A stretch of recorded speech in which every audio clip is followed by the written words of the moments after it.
नमस्कार, जय हिंद, जय श्री राम।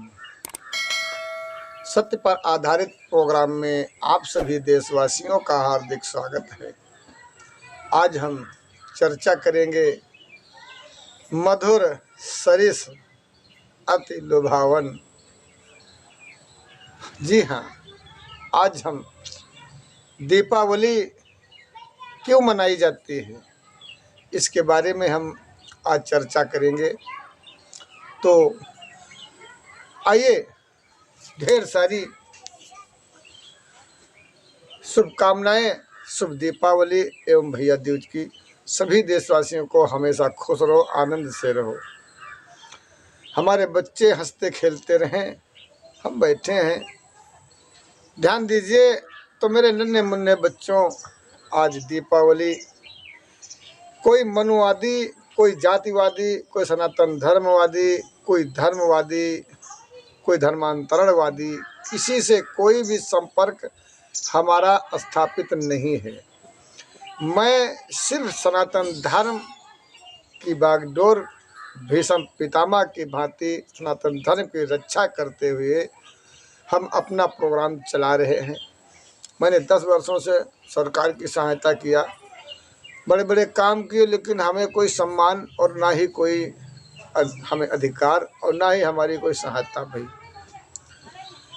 स्वयं विधाता ने प्रमाण दिया, जी हाँ, लेकिन लोगों ने अपना बना करके और विधाता को भी पांजर कर दिया। तो बड़ी रोमांचक कहानी है शुभ दीपावली की और भैया दूज की। तो आइए चर्चा करते हैं ऐसे महाशक्ति की कि जो शब्दों पर ध्यान दीजिए। सबसे पहले तो कहना चाहेंगे कि प्रात होत उठ के रघुनाथा, मात पिता गुरु नावई माथा। प्रथम संदेश प्रभु श्री राम का यही है कि सुबह प्रथम सीढ़ी माता पिता है। माता पिता के सिवा संसार में कोई नहीं है। ये जीवन के और संसार के रंग बिरंग में जब आप चढ़ेंगे, माया के रास्ते पर चलेंगे, तो प्रथम सीढ़ी माता पिता के द्वारा ही आपका कल्याण होगा। आज माता पिता को सम्मान दे करके जब आगे बढ़ते हैं प्रभु श्री राम, तो देखिए हमारे प्रभु श्री राम कितने दयावान हैं, कितने दयालु हैं। राज्य जहाँ आज लोग कहते हैं हमारे धर्म में आ जाओ, वो कहते हैं हमारे धर्म में आ जाओ, हमारे प्रभु श्री राम कहते हैं जो जहाँ पर हो वहीं पर रहो, हम सबका जगत का कल्याण करने वाले हैं। स्वयं नंगे पैर वो कांटों में, खोबरों में, जंगलों में संत महात्माओं से मिलने के लिए राज्य छोड़ दिया। क्या कोई साधारण से साधारण व्यक्ति कर सकता है? नहीं कर सकता। भाई को राज्य दिया, भाई ने भी राज्य नहीं स्वीकार किया। आज तो सर कलम कर दिया जाता है। आज नेतागिरी के चक्कर में भगवान को उंगली करते हैं लोग। आज भगवान का सांस लेना मुश्किल हो गया है। सभी भगवान के कपड़े फाड़ रहे हैं, वो एक भगवान चारों तरफ से खींच रहे हैं लोग। प्रभु हमारे कहते हैं पुजारी क्या करूं ऐसे मूर्खों की सभा, इसीलिए मैंने तुझे बैठाला है। खैर चलो आगे बढ़ कर के हमारे प्रभु श्री राम जब जंगल में ऋषि मुनियों का कल्याण करते हुए एक उनकी नारी को ब्राह्मण साधु का भेष धर के हरण कर लेता है, क्योंकि 17 पीढ़ी हत्याएं परशुराम जी ने स्वयं स्वीकारा कि हमने किया। उसी समय का साष्टांग है। रावण राजा जनक से जीत नहीं पाता था। आज जब राजा जनक से रावण जीत नहीं पाता था और आताताई इतना बड़ा था कि वह देश के अंदर जो कर देने योग्य था उससे कर लेता था, और साधु संतों के पास क्या है तो उनसे भी जो कर लेता था वो खून निकाल लेता था। जितना खून उसको चाहिए था वो साधु संतों से करके रूप में वो खून एक घड़े में एकत्रित करता था। जब वो एकत्रित हो गया तो विद्वान था ही, चतुर भी था। तो आज उसने देखा कि ये महापाप हमने किया है, संतों का खून एक जगह किया, जहाँ पर भी ये खून, ये महापाप हमने किया, वो भूमि बंजर हो जाएगी, वो राज्य नष्ट हो जाएगा, त्राही त्राही मच जाएगी, वहाँ का राजा मारा जाएगा, भुखमरी में प्रजा मर जाएगी। तो दोस्तों आज हमारे राम जी कितने दयालु हैं। आज समुद्र से 3 दिन प्रार्थना करने के बाद भी क्या सोचते हैं कि विनय न मानत जलधि जड़, विनय न मानत जलधि जड़, गए 3 दिन बीती, बोले राम सकोप तब, भय बिन होई न प्रीत। अगर कोई सम्मानित परम पुत्र मतलब महापुरुष है और वो नहीं उसे दिखाई दे रहा है तो जरूर उसे थोड़ा दंड भी देना चाहिए। जैसे शुभ काम में ढोलक लाते हो और कहो हे देवी मैया बज जाओ, नहीं बजने वाली, और जहाँ ही दे दनादन वहीं पर ढोलक रात भर बजेगी। और ध्यान देना है कि ढोलक फूटने न पाए। रात भर लोग ऑर्केस्ट्रा करते हैं, रात भर ढोलक बजती है, कई कई पंडालों में सैकड़ों जागरण भागवत कथा करवाती है, भजन कीर्तन में बोलती है, लेकिन वो फूटती नहीं है। इसीलिए जब भगवान ने क्रोध किया तो संसार उनके अधीन है, तो समुद्र बोला कि यार कौन सा इनको जो है खुश किया जाए, क्या करूं प्रभु, कौन सा।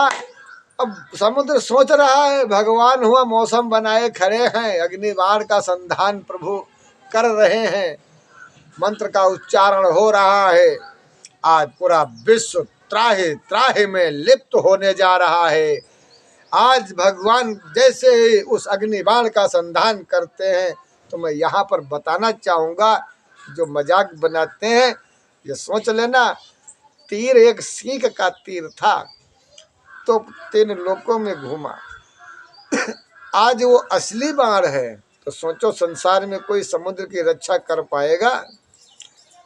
ब्रह्मा विष्णु महेश भी उतर आए तब भी हमारे प्रभु श्री राम के बाण के आगे नहीं टिक सकते, क्योंकि स्वयं शंकर, स्वयं ब्रह्मा विष्णु महेश ने स्वयं शक्ति का अवतार लिया है। वो तो खोखले हो गए, जो भी शक्ति हमारे प्रभु श्री राम जी के पास है। देखो 11वां रुद्र हनुमान जी हैं, हाथ बांधे राम जी के चरणों में पड़े रहते हैं। क्यों? वो तो है ही नहीं, शक्ति तो यहाँ पर पड़ी है, इसलिए वही शक्ति के सामने पड़े। माता सरस्वती को देखिए, ब्रह्मा जी को पड़े भगवान के चरणों में। राम राज्य चक्रवर्ती पूरा सम्राट विश्व भगवान के नतमस्तक है। तो आज समुद्र ये बड़ी चतुराई से आज ये 5 चीजों को लेता है, ढोल गंवार शूद्र पशु नारी, इनसे जगत चल रहा है। ये जगत के मेन आधार है पांचों ये। फिर समुद्र ने इनको ही आगे किया है। कुछ लोग बोलते हैं हमारे परम विद्वान कि राम जी ने कहा था, कोई कहता है तुलसीदास जी ने लिखा था। अरे भैया महर्षि वाल्मीकि जी ने लिखा था ब्रह्मा जी के इशारे पर, और गणेश भगवान ने लिखा था। ब्रह्मा जी ज्ञान देते थे, वाल्मीकि जी बोलते थे। दलित संत, कोई ब्राह्मण कोई विद्वान नहीं, दलित साधु ने लिखा रामायण, और ब्रह्मा जी ने उन्हें ज्ञान दिया। वाल्मीकि जी बोलते थे और गणेश भगवान रामचरितमानस को लिखते थे। बड़ी ही मजेदार कहानी। यहाँ तो लोग नौटंकी समझ रहे हैं। अरे भोले बाबा, जिनको उद्धार करवाया है भोले बाबा ने, हमने देखा। मैं भोले बाबा, इतनी मेहनत हम लोगों ने किया, लेकिन ना तो हमारे भोले बाबा के स्थान पर किसी ने 1 रुपए की सहायता की, ना ही हमें। यहाँ पर भी यही हो रहा है। जगत का कल्याण करने वाले प्रभु श्री राम आज समुद्र से रास्ता मांग रहे हैं, लेकिन रास्ता नहीं दे रहा है।